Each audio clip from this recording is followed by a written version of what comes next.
बिस्मिल्लाहिर्रहमानिर्रहीम। अस्सलाम वालेकुम नाज़रीन, आप यूट्यूब चैनल देख रहे हैं। मैं इमरान खान हूँ। पाकिस्तान की सियासत में माहौल बहुत गर्म हो गया और ये गर्म होता है DGISPR की प्रेस कॉन्फ्रेंस के बाद। मैंने आपको बताया कि इस प्रेस कॉन्फ्रेंस का जो वन लाइनर मुझे समझ आया वो ये है कि DGISPR ने अपनी ही फ़ौज के ऊपर एक खुदकुश हमला कर दिया। इमरान खान साहब ने गुज़िश्ता 3.5 साल में फ़ौज पे जितने इल्ज़ामात लगाए वो साबित करने के लिए उनके पास कुछ भी नहीं था, लेकिन इस प्रेस कॉन्फ्रेंस ने वो सब कुछ साबित कर दिया।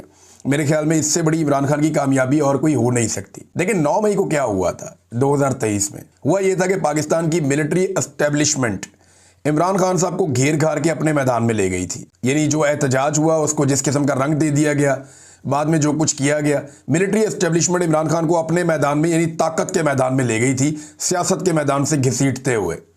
और ताकत के मैदान में उनके पास मुसल्लह लोग हैं, उनके पास पूरा सिस्टम है। तो फिर 36,000 लोगों को गिरफ्तार किया गया और 2-3 दिन के अंदर ही 10,000 बंदा गिरफ्तार हो गया था। 36,000 लोग गिरफ्तार हो गए, 64,000 लोगों पे मुकदमे दर्ज हो गए और पता नहीं क्या कुछ किया इन्होंने। 1 लाख घरों के ऊपर छापे मारे, लोगों के घर बार तोड़ दिए।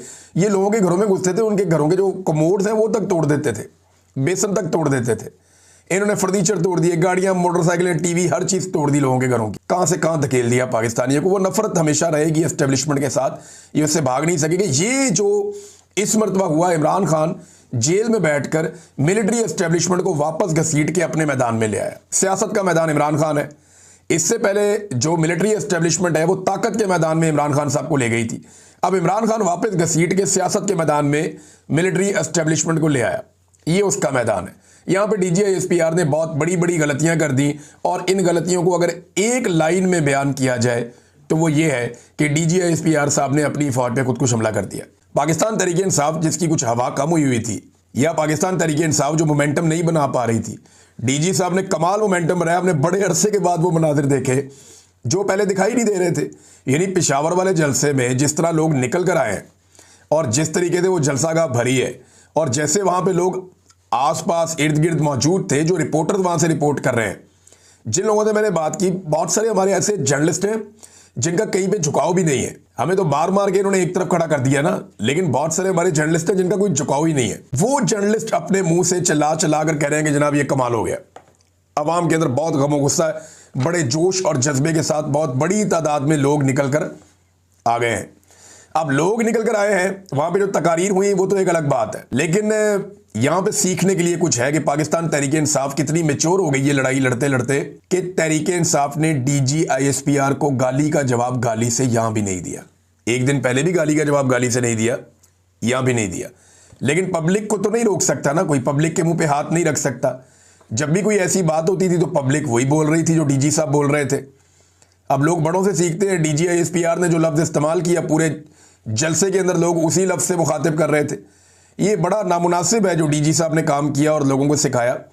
ये नहीं होना चाहिए था, इसकी कोई गुंजाइश पाकिस्तान की सियासत में नहीं होनी चाहिए थी। अब हैरत की बात मुझे ये है कि पाकिस्तान के जितने भी जमहूरे हैं, चाहे वो MKM वाले हों, चाहे वो पीपल्स पार्टी वाले हों, चाहे वो नून लीग वाले हों, चाहे बाकी जमातों वाले हों, ये जमहूरे सारे के सारे आगे प्रेस कॉन्फ्रेंसें कर रहे हैं और इनके ऊपर बेचारों पे दबाव डाला गया कि आओ यार आके हमें जो है वो आप कहो आकर के हमने ठीक किया। तो अब वो जमहूरे कह रहे हैं जी हम 100% मुत्तफिक हैं जो DG ने कहा। DGISPR ने जो कहा जी हम उससे मुत्तफिक हैं। वो खैबर पख्तूनख्वा से PMLN के लोग आ गए, वो उधर से जो है ऊपर से बलूचिस्तान का वज़ीर आला आ गया, MQM के बंदे इकट्ठे होकर बैठ गए, फारूक सत्तार वगैरह ये सारे। अब अंदाज़ा करें कि ये मुस्तरद शुदा शक्लें हैं। अवाम ने इनके ऊपर मोहर लगाई हुई है कि हमने इनकी शक्ल भी नहीं देखी। अवाम ने इन शक्लों को मुस्तरद किया हुआ है और ये शक्लें जो है ये इनको इस्तेमाल किया जा रहा है मिलिट्री एस्टेब्लिशमेंट की जानिब से कि आप हमारी इज्जत बहाल करवाएं। लेकिन मामला फौज की इज्जत का नहीं है। फौज का तो इज्जत बेइज्जती का रोला ही नहीं है। अभी उन्होंने एक लड़ाई लड़नी है, कौम फौज के साथ खड़ी हो जाएगी। ये देखें ना, अभी एयरफोर्स ने इंडिया को मारा, कौम ने कितना अप्रिशिएट किया एयरफोर्स को। अभी जो हमारी ज़मीनी अफवाज जाएँ कश्मीर का एक हिस्सा आज़ाद करवा लें, कौम बड़ी खुश हो जाएगी, शाबाश देगी।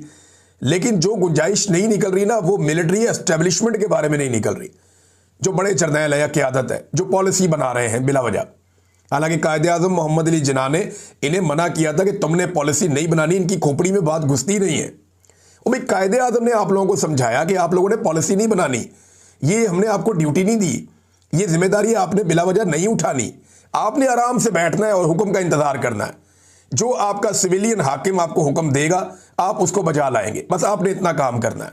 आपने अपने दिमाग पे ज्यादा जोर नहीं देना, आपने बंदूक हाथ में रखनी है सिर्फ। लेकिन ये पॉलिसियां बनाना शुरू हो गए। अब वो जो पॉलिसियां बनाने वाले चंद जर्नैल या मिलिट्री एस्टेब्लिशमेंट जिसे हम कहते हैं, इन लोगों के लिए पब्लिक में गुंजाइश नहीं निकल रही। अब ये फौज को बतौर कवर इस्तेमाल करते हैं। अब ये जितने भी आए ना जमहूरे, ये सारे के सारे क्या कह रहे हैं? ये सारे कह रहे हैं नहीं जी नहीं, वो हम तो DGISPR के साथ 100% खड़े हैं, ये हम फौज के ऊपर हमला बर्दाश्त। वो फौज के ऊपर किसने हमला किया है? इमरान खान तो कहता है मुल्क भी मेरा, फौज भी मेरी। मैं कल वो शहबाज गिल को सुन रहा था, उससे पहले मैं मुईद पीरजादा को सुन रहा था, मैं साबिर शाकिर साहब को सुन रहा था। इन्हीं लोगों से आप लोगों को प्रॉब्लम होती है ना, शहजाद अकबर या बाकी लोगों से। तो मामला ये है, वो भी ये कहते हैं कि यार ये जो टॉप के ऊपर सारे गलत पॉलिसियां बना रहे हैं, ये आज सुधर जाएं, ठीक हो जाएं, नीचे ऑटोमेटिकली ट्रिकल डाउन इफेक्ट हो जाएगा, सारी की सारा इदारा ठीक हो जाएगा। देखें ये होता क्या है, इस इदारे की ये खूबी है या खराबी है, जो भी आप समझें। जिस तरह का जर्नैल आता है ना, पूरा इदारा वैसे ही होता है। मुशर्रफ आया था ना, एनलाइटेंड मॉडरेशन, सारा का सारा इदारा मॉडर्न हो गया था। इतने मॉडर्न हो गए थे कि बस सरेआम मॉडर्न हो गए थे। फिर देखें उसके बाद ज़ियाउल हक आया था, उससे पहले वो बड़ा रिलीजियस टच लेकर आया था, सारा इदारा नमाजों पे लग गया था। तो ये ऊपर से नीचे ट्रिकल डाउन इफेक्ट आता है। ये जिस तरह का ऊपर लाके बंदा बैठ जाता है, उसी तरह का नीचे माहौल बन जाता है। तो ये अगर ऊपर का किबला ठीक हो जाए तो नीचे तक सारा मामला ठीक होने में थोड़ा टाइम जरूर लगेगा, लेकिन मामला ठीक हो जाएगा। अब आप एक एक बंदे को पकड़ के तबलीग नहीं कर सकते, आपने टॉप पे ठीक करना होता है, बाकी सब ठीक हो जाता है। ये बात मुख्तलिफ लोग मुख्तलिफ अंदाज में समझाते रहते हैं, लेकिन मामला क्या है, ये फौज का कवर ले लेते हैं। ये ना फौज के ऊपर चढ़ाई, फौज के साथ बदतमीजी। इमरान खान कहता है मुल्क भी मेरा, फौज भी मेरी। फौज को तो वो कहता कोई नहीं, वो ये कहता है कि फौज का अपने सियासी और जाती मफाद के लिए इस्तेमाल बंद किया जाए। जिस काम के लिए कौम ने ये फौज पाली है और जिस काम के लिए कौम ने ये फौज रखी है, फौज को सिर्फ वो काम करने दिया जाए। बैरकों में जाने के अलावा और कोई रास्ता नहीं है, या तो मैदान जंग में या बैरक में। यही फौज की ड्यूटी है। या फौज को अगर कहीं बुलाया जाए मदद के लिए तो उनको वो आना चाहिए, बिल्कुल आना चाहिए, उनकी वो आईनी जिम्मेदारी है। लेकिन खुद से वो पॉलिसियां बनाए, इसकी कोई गुंजाइश नहीं है। लेकिन ये सारे जमहूरे बैठ के अब जो है वो टीवी चैनल्स के ऊपर इनको दिखाया भी जा रहा है, और जमहूरे बैठे हुए टीवी चैनल के ऊपर बैठ के कह रहे हैं नहीं जी नहीं, ये जो है फौज के साथ लड़ रहे हैं, हम जनाब साथ खड़े हैं, इदारे एक जैसे। इस तरह की शक्लें आप अपने साथ खड़ी करेंगे ना, इदारे की भी बदनामी हो जाएगी और काम नहीं बनेगा। क्योंकि इमरान खान का जो फॉलोअर है ना, वो बहुत अजीब किस्म का है। मैं अभी जलसे पे नहीं आया, लेकिन ये बड़ी जबरदस्त बात एक औरिया मकबूल जान साहब ने की, क्योंकि उन्होंने बात की है तो ये क्रेडिट उन्हीं को जाता है, जिस तरह उन्होंने इसको एक्सप्लेन किया। मामला भी यही है कि इमरान खान का दिफा करने वालों पर सूरज गरूब ही नहीं होता, सूरज गरूब नहीं होता इन पे, जो लोग इमरान खान का दिफा करते हैं। ये कहावत नहीं है, ये हकीकत है। एक तरफ देखें, इन्होंने पेड किस्म के बंदे रखे हुए, किसी के 15 फॉलोअर हैं, किसी के 25 फॉलोअर हैं, बस इतना ही है। और वो दिन रात गालम गलोच बदतमीजी वो लोग कर रहे हैं जो PMLN ने और पीपल्स पार्टी ने या दीगर को, इन्होंने अब तो उन्होंने भी डिजिटल मीडिया अपना एस्टेब्लिशमेंट ने भी बनाया हुआ है। ये दिन रात गालम गलोच के अलावा काम ही कोई नहीं कर रहे। गद्दारी के सर्टिफिकेट बांटी जाओ, तू भी गद्दार, तू भी बागी, तू भी गंदा, वो ये है, वो सिक्योरिटी थ्रेट है, और गंदी गालियां मां बहन, इन्होंने दिन रात एक किया हुआ है। और ये जाली अकाउंट, एक तरफ पैसा खर्च करके बेचारे इतनी मेहनत करके इतनी मुश्किल से सारा कुछ करते हैं, साथ अपनी ब्रांडिंग भी करते हैं। देखिए इसमें एक बड़ी अजीब चीज ये है कि एक ही अकाउंट एक वक्त में लोगों को गंदी गालियां दे रहा होता है, गलीज तरीन ट्वीट कर रहा होता है, दूसरे के अंदर वो कह रहा होता है जी आलम इस्लाम का लीडर आसिम मुनीर या नवाज शरीफ मेरा कायद, नवाज शरीफ का कोई सानी नहीं। इस किस्म की, यानी आप ये कैसी ब्रांडिंग कर रहे हो, दिमाग काम कर रहा है आपका? कि एक अकाउंट जो गालम गलोच करने वाला अकाउंट है, वो अगले ही पल में आपको उठाकर कहां से कहां पहुंचा रहा है। और लोग फिर गेम समझ जाते हैं, लोग बेवकूफ नहीं है।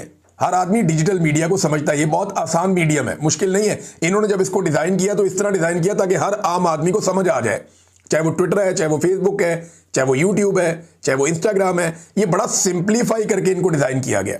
बहरहाल आ जाए। और ये सब कहते हैं कि इमरान खान का दिफा करने वालों में प्रॉब्लम यह है कि उधर पैसे खर्च नहीं होते। इमरान खान का दिफा करने वालों पर सूरज गरूब नहीं होता। वो चंद घंटे जहर उगलते हैं इमरान खान के मुखालिफिन, फिर गवादर से लेकर गिलगित बल्तिस्तान तक इमरान खान से प्यार करने वाले लोग उठते हैं और इमरान खान के दिफा का परचम थाम लेते हैं। फिर इस परचम का सफर शुरू हो जाता है सूरज के साथ साथ। मशरिक़ वस्ता में पाकिस्तानी आ जाते हैं, उसके बाद वो ये परचम पकड़ देते हैं, और उसके बाद यूरोप के लोग इसमें शामिल हो जाते हैं जो पाकिस्तानी वहां पे। पाकिस्तान में रात हो रही होती है, वहां पे शाम हो रही होती है, दिन हो रहा होता है, और वो वहां से ये सारी चीजें थाम लेते हैं और वो इस पे हिस्सा बन जाते हैं। थोड़ी देर के बाद जब वहां पे अंधेरा छा जाता है तो अमेरिका में सुबह हो जाती है, कनाडा में सुबह हो जाती है। वहां जो लाखों ओवरसीज पाकिस्तानी है वो शुरू हो जाते हैं इमरान खान का जो दिफा का परचम है वो थाम लेते हैं। और उसके बाद ऑस्ट्रेलिया और न्यूजीलैंड और फिर घूम के वापस पाकिस्तान। तो 24 घंटे इमरान खान साहब का जो दिफा करने वाले लोग हैं उनके ऊपर सूरज ग्रूब नहीं होता, वो मुतहर्रिक रहते हैं हर वक्त कहीं ना कहीं से। तो इसकी वजह से इन्हें समझ नहीं आ रही कि इमरान खान का मुकाबला करें कैसे।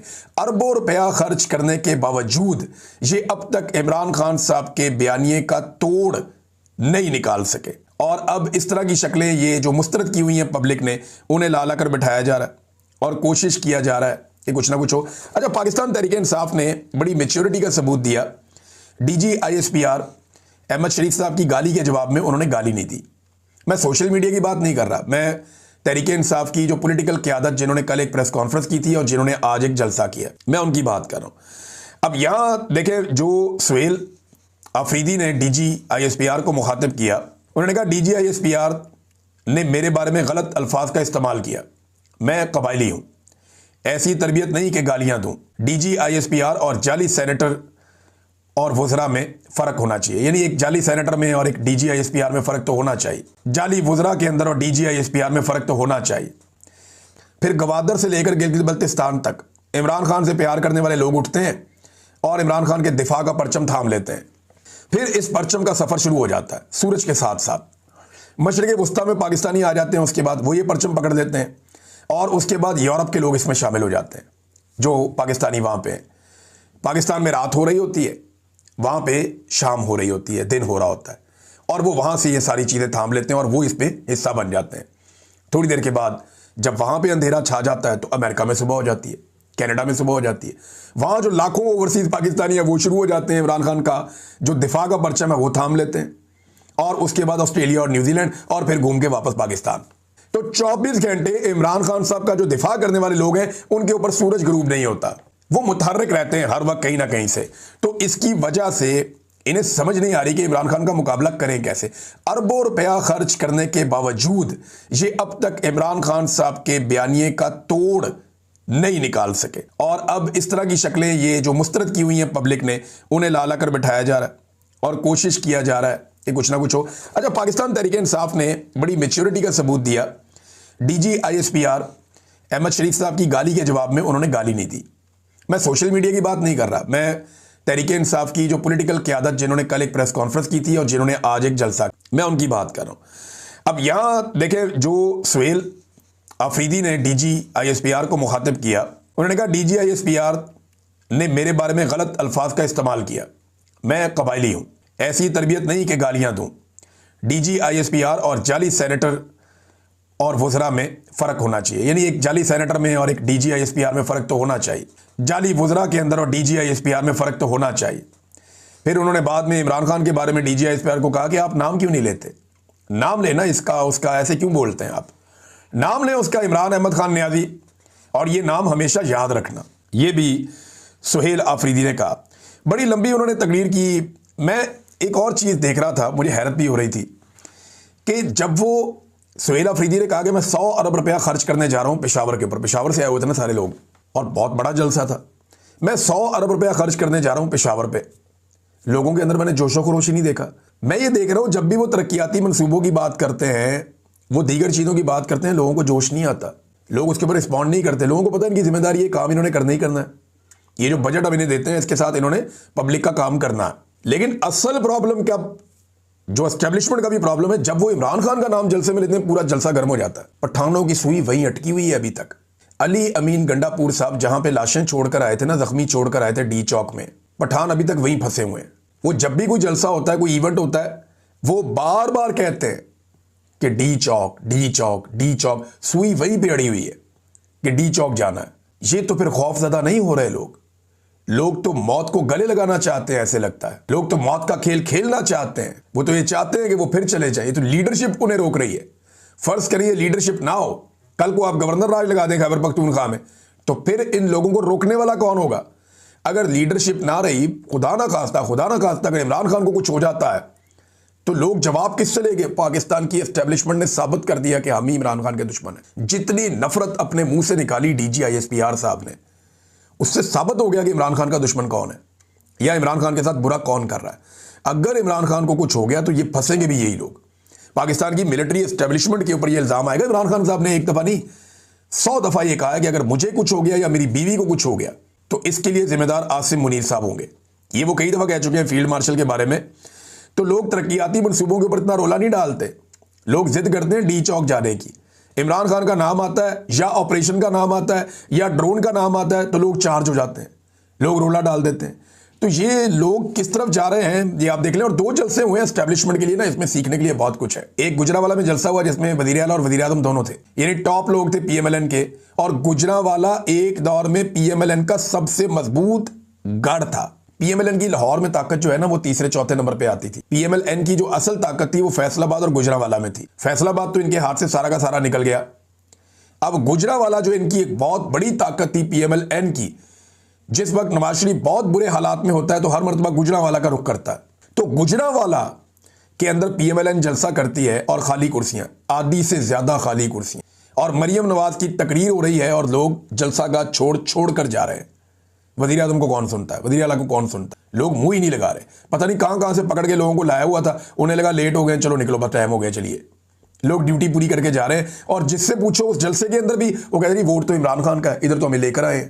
ये जनाब हालात हैं मरियम नवाज और शहबाज शरीफ के जलसे के गुजरावाला में। और दूसरी तरफ पेशावर में ना कोई बस, ना कोई वैगन, ना कुछ और, लोग धड़ भर के आ। वो जो लोगों के आने के मनाजिर है ना वो देखकर मैं हैरान हो रहा था कि इतने सारे गद्दार इकट्ठे हो गए। मैं लोगों को आते हुए देख रहा था कि इतना बड़ा सिक्योरिटी थ्रेट इकट्ठा हो गया और ये सारे लोग आए थे जवाब देने के लिए, बजाय इसके कि लोग डर जाते, लोग ज्यादा चार्ज हो गए हैं। लम्हा फिक्रिया यह है कि 4 साल तक कोशिश करने के बावजूद एस्टेब्लिशमेंट आज भी गुजरावाला और पेशावर के जलसों का फर्क देख ले और फिर ये देखे कि गुस्सा और फ्रस्ट्रेशन से बढ़ना चाहिए या उनकी अकल वापस आनी चाहिए। गाली का जवाब गाली से नहीं दिया, बल्कि शाहिद खटक कह रहे थे कि हम ज्यादा बेहतर गाली दे सकते हैं लेकिन हम गाली नहीं देंगे। अल्लामा राजा नासिर अब्बास साहब ने कहा कि ये अंदर से टूटे हुए हारे हुए लोग हैं, ये ज़हनी मरीज हैं। ये सारे के सारे इन ज़हनी मरीजों से मुकाबला है जो पाकिस्तान के लिए सिक्योरिटी थ्रेट हैं, पाकिस्तान की सालमियत के लिए ये लोग खतरा हैं। महमूद अचकज़ई साहब ने 2 बड़ी इंपॉर्टेंट बातें की आज के जलसे में। एक, उन्होंने कहा कि सुनने में आ रहा है कि गवर्नर राज लगाने की बातें हो रही हैं। जिस दिन ये गलती करेंगे वो लोग तो पख्तूनख्वा का हर चौक डी चौक बनाएंगे और लाखों की तादाद में अवाम निकलेगी। गैर जमहूरी कुव्वतें बुखलाहट का शिकार हो चुकी हैं, वो इतनी बुखलाई हुई हैं कि कल वर्दी में एक शख्स गालियां दे रहा था। ये महमूद अचकज़ई साहब ने कहा। फिर उन्होंने कहा कि DGISPR से कहता हूं कि आइन के तहत सिक्योरिटी रिस्क वो है जो आइन मुअत्तल करता है और आइन में नहीं मानता। सिक्योरिटी रिस्क हम नहीं है, वो लोग हैं जिन्होंने आइन को मुअत्तल किया, उसे पैरों तले रौंदा, उसकी खिलाफ वर्जी की। नाज़रीन, बुखलाहट का आलम मैं आपको यहां पे बताऊं तो आपको बड़ा मजा आएगा ये खबर देख के। जियो के ऊपर एक बड़ी हेडिंग टाइप लगी हुई थी कि जनाब PTI के रहनुमा पार्टी छोड़ गए, फौज पर तनकीद से दिल बर्दाश्ता हो गए, इस किस्म की हेडलाइन लगी थी जियो पे। मैंने फटाफट खोला, मैंने कहा पता नहीं असद कैसर साहब छोड़ गए हैं या बैरिस्टर गौर साहब छोड़ गए हैं या सलमान अकरम राजा साहब छोड़ गए हैं। वैसे पहले बहुत बड़े बड़े नामों को पार्टी छुड़वाई भी गई थी। तो मैंने निकाल कर देखा जी, को बंदा है मेजर तारिक महमूद, ये आज़ाद कश्मीर की कोई तहसील है समानी, वहाँ का कोई ओहदेदार है, इसने जनाब पार्टी छोड़ी है। और जनाब इसके ऊपर हेडिंग बहुत बड़ी बना के बहुत बड़ी खबर के तौर पे इसको पेश किया जा रहा है और हेडिंग के अंदर नाम नहीं लिखा हुआ इसका, ताकि लोग अंदर खोलें और पढ़ें और देखें ये PTI का रहनुमा छोड़ गया पार्टी। हद हो गई वैसे इनकी, ये फ्रस्ट्रेशन है और ये आने वाले दिनों में मुझे लगता है बढ़ती जाएगी। अगर लोगों ने ये फैसला कर लिया कि इमरान खान को बाहर निकालना है, जिस लम्हे लोग ये फैसला करेंगे ना पाकिस्तानी मुश्तरका तौर पे, उसके बाद एस्टेब्लिशमेंट के हाथ में कोई चीज नहीं रहेगी। वज़ीर आला ने एक और बात की, उन्होंने कहा खैबर पख्तूनख्वा कोई लेबॉर्ट्री नहीं है, एक आता है एक फैसला करता है, दूसरा आता है दूसरा फैसला करता है। भाई पॉलिसी अवाम के मुंतखब नुमाइंदे बनाएंगे, यही बात कायदे आज़म ने कही थी। यही बात आज एक नौजवान आपको समझा रहा है, सुहेल अफरीदी की बात को आप समझे। शेर अली अरबाब ने वहां पे एक करारदाद पेश की। ये करारदाद मैं आपको बता देता हूं, फिर ये वीलॉग खत्म करते हैं क्योंकि वीलॉग सारा इस जलसे पे, इस सिनेरियो पे हो गया। खबरें और बहुत सारी हैं, नेक्स्ट वीलॉग में आपको बताऊंगा। इसमें शेर अली अरबाब ने जो करारदाद पेश की, उन्होंने कहा जी कि हम पाकिस्तानी अवाम इमरान खान को कौमी हीरो और मुंतखब हकीकी वज़ीर आज़म मानते हैं। ये उस बात का जवाब है DGISPR की कि तुम होते कौन हो, आप हैं कौन, आपकी हैसियत क्या, इस किस्म की बातें जो की थी उसका जवाब है हम पाकिस्तानी अवाम इमरान खान को कौमी हीरो और मुंतखब हकीकी वज़ीर आज़म मानते हैं। हम इस बात को मुस्तरद करते हैं कि वो कौमी सलामती के लिए खतरा है। हम मुतालबा करते हैं कि इमरान खान, बुशरा बीबी और तमाम सियासी कैदियों को इंसाफ फराम किया जाए और फौरन रिहा किया जाए। इमरान खान को अहले खाना और वकला से मुलाकात की इजाज़त दी जाए। तमाम सियासी शोहदा को खराज अकीदत पेश करते हैं। खैबर पख्तूनख्वा में किसी भी गवर्नर राज की मुखालफत करते हैं। हम DGISPR की प्रेस कॉन्फ्रेंस में इस्तेमाल किए गए अल्फाज और लहजे पर शदीद एहतजाज करते हैं और एक गैर मुंतखब सरकारी तर्जुमान ने मुंतखब अवामी नुमाइंदे के लिए गैर महज़ब ज़बान इस्तेमाल की है। ये नादरीन एक करारदाद भी पेश की गई। इस वीलॉग को यहाँ ख़त्म करते हैं। नेक्स्ट वीलॉग में बाकी चीज़ें मैं आपके सामने रखूँगा। अब तक के लिए इतनी अपना ख्याल रखिएगा।